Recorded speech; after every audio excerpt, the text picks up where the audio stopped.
Good morning, student. Welcome in your bio class. We have just discussed today's topic. The topic name is Tool of Recombinant DNA Technology, where we have read restrictions, enzymes, then exonucleus and endonucleus. So we will revise some points: exonucleus and endonucleus. Basically, restricted enzymes being a large class of enzymes, it is called nuclease. There are two kinds of exonucleus, or second one is endonucleus. Exonucleus remove nucleotide from the end of the DNA. मतलब दोनों के work अलग अलग हैं. Exonuclease क्या कर रहा है? It's remove exonucleus remove nucleotide from the end of the DNA, whereas endonucleus make cuts at specific position within the DNA. DNA को यदि बीच में से काटना है, स्पेसिफिक पोजीशन से काटना है, तो एंडोन्यूक्लियस का यूज़ होगा, और यदि उसको एंड से काटना है DNA को, तो उसके लिए एक्सोन्यूक्लियस.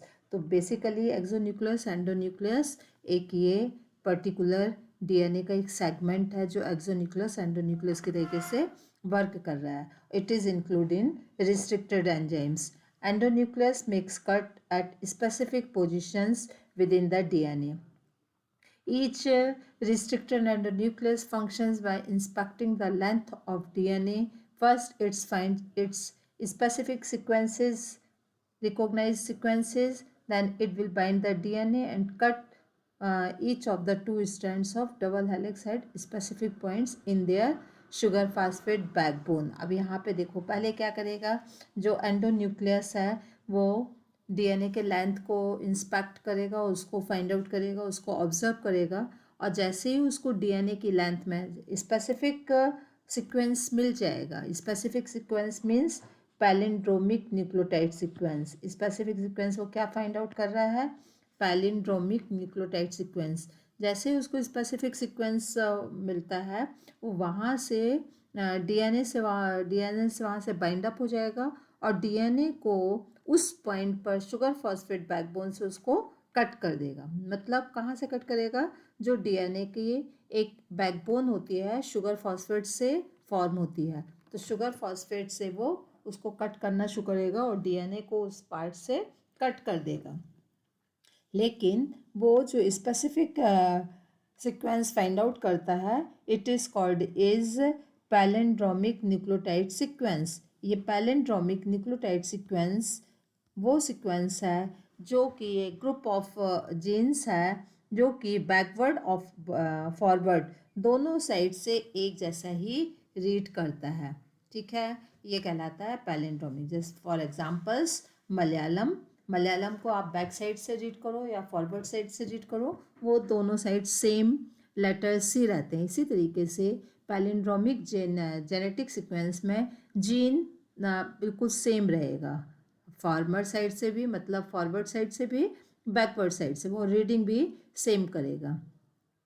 क्लियर? तो इसमें क्या होता है कि जो पैलिंड्रोमिक सीक्वेंस जैसे ही डीएनए को मिल जाएगा, तो कौन सा एंडोन्यूक्लियस डीएनए को, वो दोनों डीएनए को दोनों हेलिक्स पर कट करेगा, 5:3 डायरेक्शन और 3:5 डायरेक्शन. मतलब 5:3 डायरेक्शन में भी वो सेम चीज़ रीड करेगा, और 3:5 डायरेक्शन में भी वो सेम चीज़ रीड करेगा. लेकिन रिस्ट्रिक्टेड एंजाइम्स स्ट्रैंड को सेंटर से न कट करके थोड़ा लिटिल बिट, मतलब little away from the central, जो पैलिंड्रोमिक जो साइट है उससे थोड़ा सा दूर, सेंट्रल से थोड़ा दूर से उसको कट करेगा, जिसमें कि दो स्ट्रेचेस मिलेंगे, और जो डीएनए के दो स्ट्रेचेस फॉर्म होंगे, और उनमें स्टिकी एंड होगा, और वो स्टिकी एंड से दूसरा डीएनए अटैच होने के लिए तैयार है. ठीक है, स्टिकी एंड जब तक नहीं होगा तब तक डीएनए अटैच नहीं हो सकता. तो स्टिकी एंड मिलेगा, और ये sticky end basically stickiness of the end facilitates to the actions of enzymes DNA. ये स्टिकी एंड डीएनए लिगनेस की हेल्प से दूसरे डीएनए को अटैच करेगा. So restricted endonuclease work as a molecular scissor. ये एक बहुत इंपॉर्टेंट टूल्स है बायोटेक्नोलॉजी बायोटेक्नोलॉजी में, और इस टूल्स के बिना बायोटेक्नोलॉजी पॉसिबल नहीं है. और ये टूल्स फाइंड आउट किया था. स्टार्टिंग का हमने आपको बताया ना कि मॉलिक्यूलर सीजर है एंडोन्यूक्लियस, और this is modification system. Basically जो फर्स्ट एंडोन्यूक्लियस फाइंड आउट हुआ था वो हिंद 2 था. It was isolated from Smith, Wilcox और कैली इन 1968. तो 1968 में फर्स्ट एंडोन्यूक्लियस और मॉलिक्यूलर सीजर को फाइंड आउट किया. अब तो 900 के आसपास हैं मॉलिक्यूलर सीजर्स.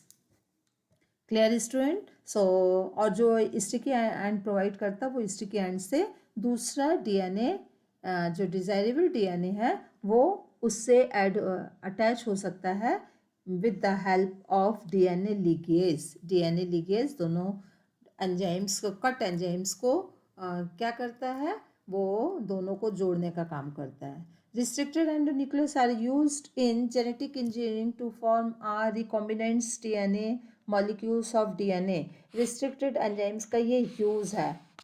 ठीक है, क्या यूज़ है? It is used in genetic engineering to form recombinants molecular of DNA. कोई रिकॉम्बिनेंट्स मॉलिक्यूल्स डीएनए का फॉर्म होना है, उसके लिए रिस्ट्रिक्टेड एंडोन्यूक्लियस यूज़ होगा.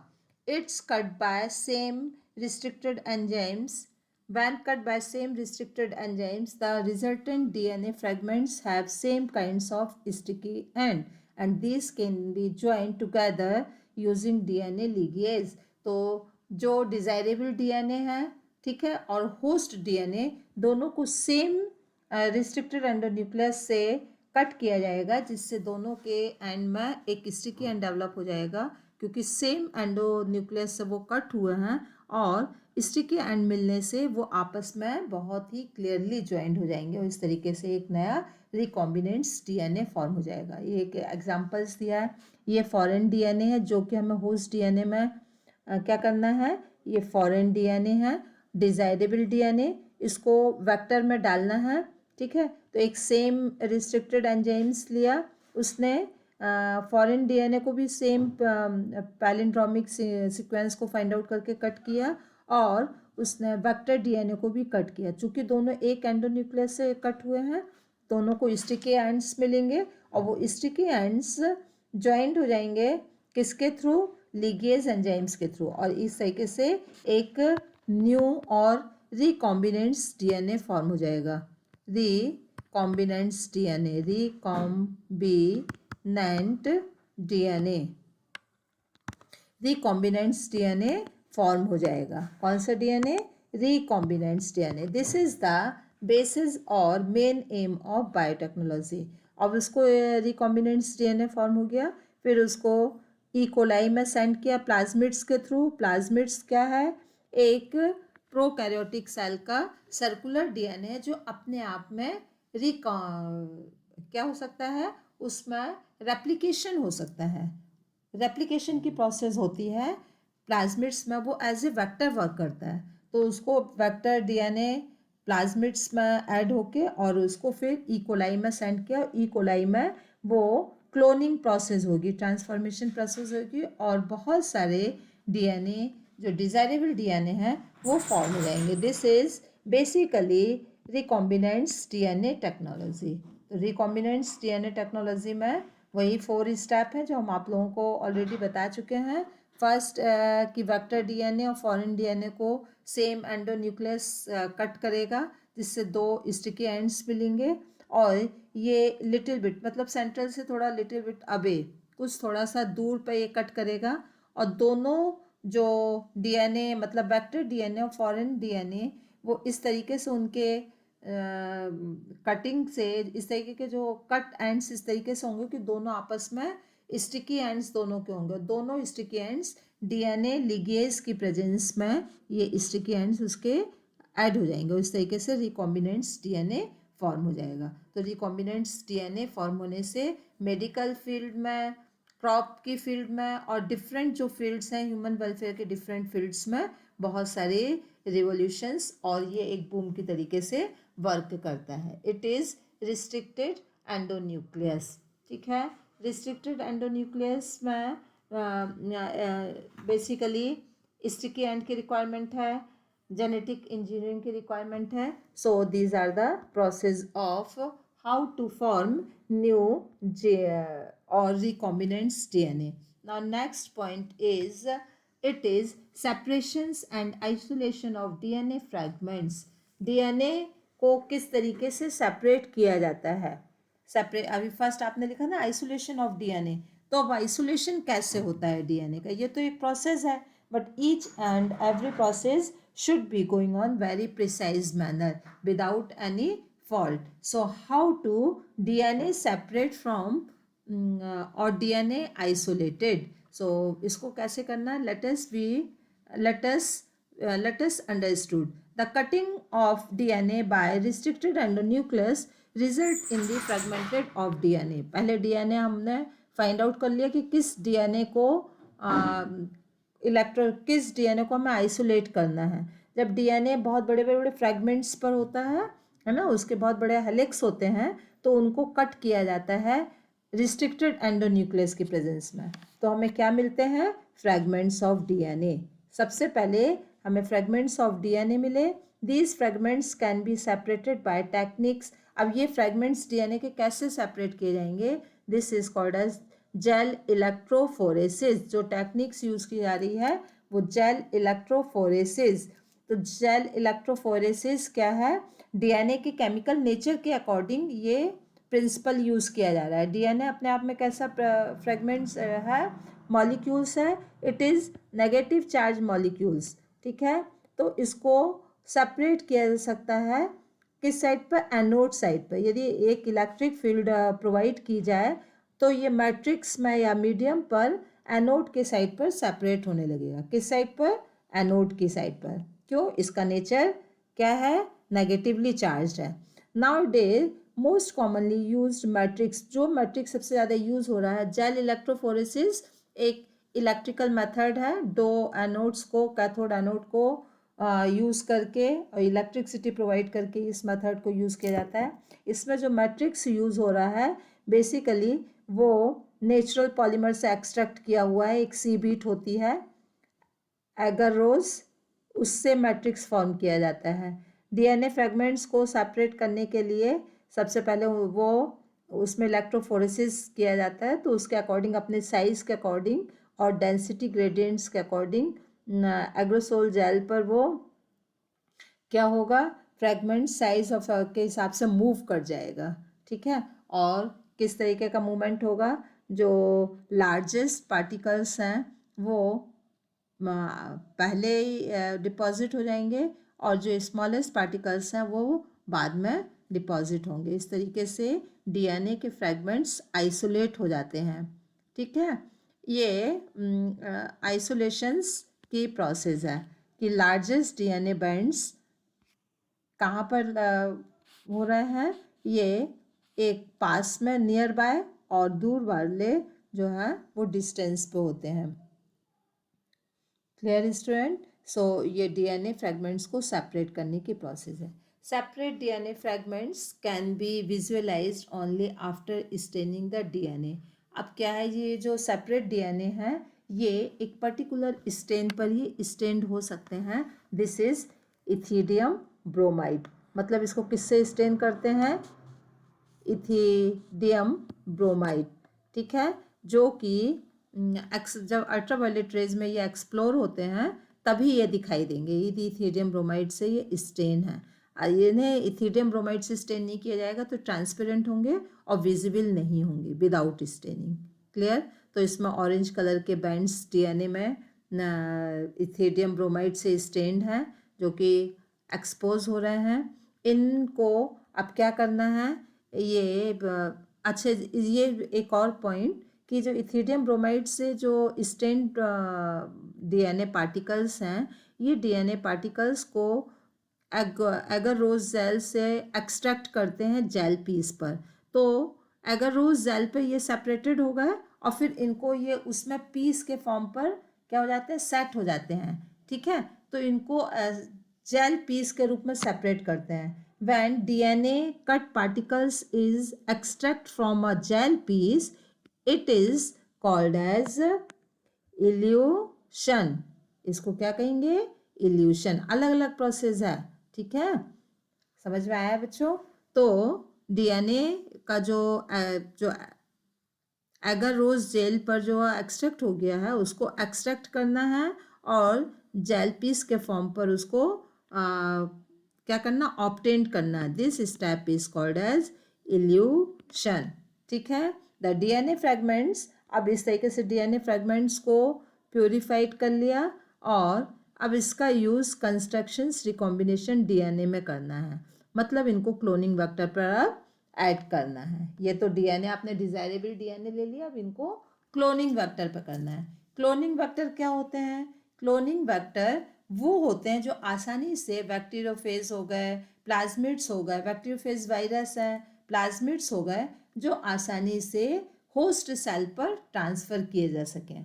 प्लाज्मिड्स अपने आप में एक सर्कुलर डीएनए है और सेल्फ रेप्लिकेशन का उसमें नेचर होता है। प्लाज्मिड्स के साथ ये एक बहुत ही एक इम्पोर्टेंट नेचर है कि प्लाज्मिड्स बहुत अच्छा क्लोनिंग वेक्टर के फॉर्म पे यूज़ हो सकता है। मतलब डिज़ायरेबल डीएनए को कट करके उसको एगर रोज पर उसको क्या किया, इलेक्ट्रोफोरेसिस से सेपरेट किया, फिर उसको जेल पीस के रूप में फॉर्म कर लिया, this is called as elution. अब इस इल्यूशन प्रोसेस के बाद उसको क्लोनिंग वेक्टर पर डालना है। तो सबसे पहले you will understood what is cloning vector. तो क्लोनिंग वेक्टर ये बहुत इंपॉर्टेंट टॉपिक है, क्लोनिंग वेक्टर, और ये इस पर डिफरेंट टाइप के क्वेश्चंस आते हैं। This is cloning vector, E coli containing vector PBR 322।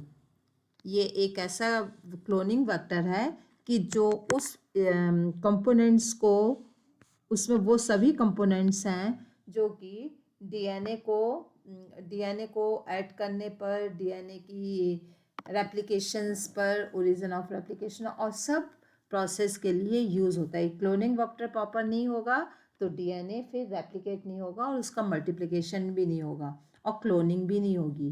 Cloning क्या होती है, एक डीएनए से उसके ही जैसे कई सारे डीएनए फॉर्म हो जाना। सो आई थिंक स्टूडेंट यहाँ तक आपको कोई प्रॉब्लम नहीं होना चाहिए। Now we are going very very important topic of the biotechnology, it is cloning vector. So student, cloning vector these are plasmids and bacteriophage. सबसे पहले तो आपको ये पता होना चाहिए कि क्लोनिंग वेक्टर में क्या स्पेशलिटी होनी चाहिए। क्लोनिंग वेक्टर एक डीएनए को कैरी करने के लिए, वेक्टर का मतलब क्या होता है, जो कि एक पार्टिकल्स को ले जाने का काम करे। तो क्लोनिंग वेक्टर डिजायरेबल डीएनए को ले जाने का काम करते हैं, कहाँ तक, होस्ट सेल तक। समझ में आया। तो these are the cloning vector. तो क्लोनिंग बैक्टीरिया क्या होने चाहिए, जो क्लोनिंग वेक्टर मैक्सिमम यूज किया जाता है वो प्लाज्मिड्स हो गया या बैक्टीरियोफेज हो गया। अब ये दो टर्म से आप लोग कंफ्यूज नहीं होंगे। Plasmids is a prokaryotic nucleus. Prokaryotic cell में न्यूक्लियस नहीं होता है, उसकी जगह पे क्या होता है, एक डीएन सर्कुलर डीएनए होता है, ठीक है ना, उस पर्टिकुलर जिसको न्यूक्लियेट्स एरिया भी कहते हैं, ठीक है, वो प्लाज्मिड्स है। और बैक्टीरियोफेज क्या है, जो बैक्टीरिया के ऊपर अटैक करते हैं, ठीक है, जो बैक्टीरिया के वायरसेस हैं, this is called as bacteriophage. उनको यूज किया जाता है, क्यों, because they have ability to replicate within bacterial cell and independent of the control of chromosomal DNA. ये अपने आप में भी रेप्लिकेट हो सकते हैं और बैक्टीरिया सेल में तो बहुत अच्छे से रेप्लिकेट हो सकते हैं, ठीक है। इवन ये इंडिपेंडेंटली भी रेप्लिकेट हो सकते हैं without independent of the control of chromosomal DNA. Chromosomes DNA के से इनका मतलब वो इसे कोई कंट्रोल नहीं करते, ये इंडिपेंडेंटली वर्क करते हैं। Bacteriophage because of their high number पर सेल। बैक्टीरियोफेज बहुत ज़्यादा यूज़ किए जाते हैं, क्यों, क्योंकि ये बहुत ज़्यादा इनका हाई नंबर होता है, have high copy numbers of their genome within the bacterial cell, और एक बैक्टीरियल सेल में बहुत सारी कॉपी ये बना सकते हैं. सम प्लाज्मिड्स में ओनली 2 और 3 कॉपीज पर सेल. प्लाज्मिड्स से ज़्यादा अच्छे बैक्टीरियोफेज हैं, क्योंकि प्लाज्मिड्स कितने कॉपी बना सकते हैं, 1 कभी कभी 2 copies per cell, whereas they have 15 to 100 copies per cell, जबकि बैक्टीरिया फेज इतनी सारी कॉपी बनाते हैं. कभी कभी क्वेश्चन आता है why bacteriophage is a good cloning vector as compare to plasmids. ठीक है, तो आंसर आपको क्लियर हो गया कि बैक्टीरियोफेज का नंबर बहुत ज़्यादा होता है, और एक बैक्टीरिया सेल में बहुत सारे बैक्टीरियोफेज होते हैं, और नियर अबाउट ये बहुत सारी कॉपी बना सकते हैं in comparison of plasmids. Clear? If we are able to link an aligned piece of DNA with a alien piece of DNA with bacteriophage or plasmids DNA, we can multiply its number equal to the copy number of the plasmids or bacteriophage. हाँ, अब bacteriophage में या plasmids में जब कोई alien DNA मतलब desirable DNA जो कि हमें चाहिए है, उसको उसमें लिगेट किया जाता है या ऐड किया जाता है, ठीक है, लिंक किया जाता है, तो वो डीएनए प्लाज्मिड्स या बैक्टीरियोफेज के नंबर के हिसाब से वो उतनी कॉपी बना लेते हैं. तो प्लाज्मिड्स में तो कम कॉपी बनेगी और बैक्टीरियोफेज में बहुत सारी कॉपी बनेगी. Vectors used as present are engineered in such a way that they help easy linking of foreign DNA and selection of recombinants from non-recombinants. ठीक है, वेक्टर का यूज़ इसलिए किया जाता है कि वो आसानी से डीएनए फॉरेन डीएनए को लिंकिंग कर ले इजी वे में, और रिकॉम्बिनेंट और कॉम्बिनेंट डीएनए को सेपरेट कर सके, उसका सिलेक्शन कर सके. These are the cloning vector. तो क्लोनिंग वेक्टर क्या हो गया? क्लोनिंग वेक्टर वो एक पर्टिकुलर ड्राइव, या इसको कहना चाहिए एक ड्राइव करने वाला एक पर्टिकुलर मॉलिक्यूल्स है जो कि एलियंस डीएनए को कैरी कर सकता है. और वेक्टर्स में स्पेशलिटी होती है, एक तो वो कॉपी उसकी उतनी डेवलप कर सकते हैं, फर्स्ट जितनी वेक्टर की कैपेसिटी होगी उतनी कॉपी कर सकते हैं. बैक्टीरियोफेज है तो ज़्यादा कॉपी कर लेंगे, और यदि प्लाज्मिड्स है तो कम कॉपी करेंगे. तो वेक्टर्स का यूज़ जीन इंजीनियरिंग में बहुत होता है, बिकॉज वेक्टर के थ्रू जो डीएनए है, फॉरेन डीएनए और एलियंस डीएनए, उनको आसानी से लिंक किया जा सकता है. सेकेंडली, जो वेक्टर जो है वो आसानी से रिकॉम्बिनेंट्स और कॉम्बिनेंट्स डीएनए को डिफ्रेंशिएट कर सकता है. ठीक है बेटा, so this is the some specific characteristic feature of vector. ठीक है, अब वेक्टर में कौन कौन से पॉइंट्स होने चाहिए. यदि ये पॉइंट्स वेक्टर में नहीं है तो वेक्टर वर्क नहीं करेगा. Means how can vector become more efficient और मोर कॉम्पिटेंट, कैसे वो अच्छा एफिशिएंट वेक्टर हो सकता है. फर्स्ट, उसमें होना चाहिए ओरिजिन ऑफ रेप्लिकेशन. ये सब डीएनए की ही सीक्वेंस है बेटा, इसमें कोई ऐसा नहीं है कि कोई ओरिजिन ऑफ रेप्लिकेशन कुछ अलग है. It is also sequence of DNA. तो ओरिजिन ऑफ रेप्लिकेशन और ORI, एक ORI ये शॉर्ट फॉर्म है, ओरिजिन ऑफ रेप्लिकेशन होना चाहिए. सेकंड, उसमें सिलेक्टेबल मार्कर होना चाहिए. सिलेक्टेबल मार्कर से समझ में आ रहा है जो ट्रांसफॉर्म और नॉन ट्रांसफॉर्म डीएनए को सेपरेट कर सके. तीसरा, उसमें क्लोनिंग साइट होनी चाहिए, मतलब जहाँ पे डीएनए का क्लोनिंग हो सके. ठीक है, क्लोनिंग साइट के बाद ये 3 थिंग्स हैं जो कि एक वेक्टर में होना चाहिए. ठीक है, तो ओरिजिन ऑफ रेप्लिकेशन क्या है?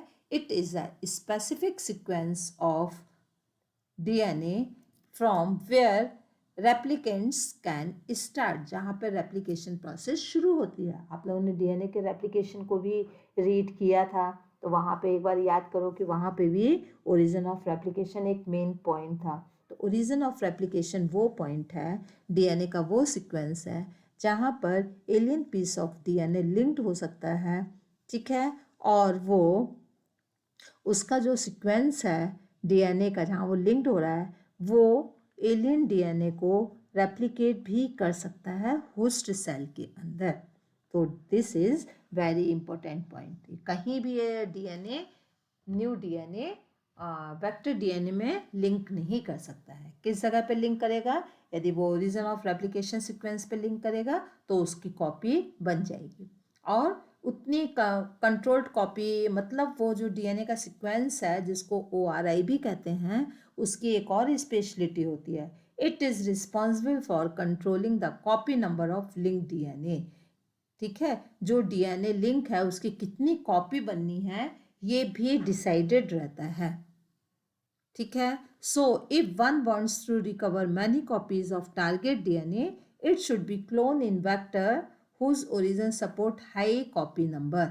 हाँ, अब जितनी ज़्यादा कॉपी लेना है तो उसको वेक्टर भी उसी तरीके का लेना पड़ेगा। ये वेक्टर मतलब एक प्रकार से समझो जैसे गाड़ी है, यदि 10 की उसमें कैपेसिटी है तो 10 ही लोगों को लेके जाएगा ना, और 50 की कैपेसिटी है तो 50 को लेके जाएगा। ऐसी वेक्टर की कैपेसिटी है। वेक्टर में यदि हाई कॉपी नंबर को सपोर्ट कर रहा है उसका ORI, तो ज़्यादा उसमें कॉपीज़ बनेगी, और ORI यदि कम नंबर को सपोर्ट कर रहा है तो कम कॉपी बनेगी। तो ओरिजिन ऑफ रेप्लिकेशन एक तो प्लेस देता है एलियंस डीएनए को रेप्लिकेट करने के लिए, दूसरा उसका कंट्रोल नंबर ऑफ कॉपी, कितनी कॉपी बननी है टारगेट डीएनए की, उसको भी डिसाइड करता है। तो इट इज़ 2 वर्क, 2 वर्क होगा इसका। एक तो it can made be replicate within the host cell, second क्या है, it's are responsible for controlling the copy number of link DNA.